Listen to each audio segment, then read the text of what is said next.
এই মালাই চিকেন পকেটগুলো খেতে এতটা মজার ছিল যে একবার খেয়ে মন ভরবে না। এখানে প্যানে দিয়ে দিলাম 2 টেবিল চামচ সয়াবিন তেল, 2টা পেঁয়াজ কুচি, পেঁয়াজটাকে হালকা ভেজে নিব। এখানে দিয়ে দিলাম হাফ কাপ মুরগির মাংস, হালকা একটু ভেজে নিব। দিয়ে দিলাম 1 চা চামচ আদা রসুন বাটা, দিয়ে দিলাম 1 চা চামচ সয়া সস, 4-5টা কাঁচামরিচ কুচি, 2 টেবিল চামচের মতো গাজর কুচি, 1 টেবিল চামচ পানি, দিয়ে দিলাম আদার গুঁড়া, ভাজা জিরার গুঁড়া, ধনিয়ার গুঁড়া আর মিক্স মশলা 1/4 টিস্পুন করে, হাফ চামচ দিয়ে দিলাম শুকনো মরিচের গুঁড়া। কিছুক্ষণ রান্না করে নিয়েছি। দিয়ে দিলাম কিছুটা ক্যাপসিকাম কুচি, 2 টেবিল চামচ টমেটো সস, রান্না করে নেব কিছুক্ষণ। দিয়ে দিচ্ছি 1 চা চামচের মতো তেল আর 1 টেবিল চামচ ময়দা। ভেজে নেওয়ার পরে এখানে দিয়ে দিচ্ছি হাফ কাপের মতো লিকুইড দুধ, নেড়ে চেড়ে মিশিয়ে রান্না করে নেব 2 মিনিটের মতো। দিয়ে দিচ্ছি 1 চা চামচ চিনি। মালাই চিকেনটা কিন্তু একদম তৈরি হয়ে গিয়েছে। 2 পিস একসাথে করে এইভাবে বেলে নিতে হবে, এভাবে কেটে নিতে হবে। এই যে এরকমের হবে। ফেটিয়ে রাখা ডিমের মধ্যে দিয়ে এইভাবে চুবিয়ে তারপরে পাউরুটির গুঁড়ার মধ্যে দিয়ে এইভাবে কোটিং করে নিতে হবে।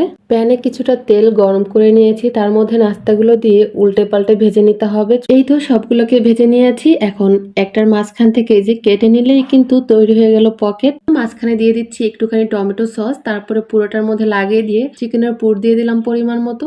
রেডি করে নেওয়ার পরে কতটা লোভনীয় লাগছে দেখেই বুঝতে পারছেন।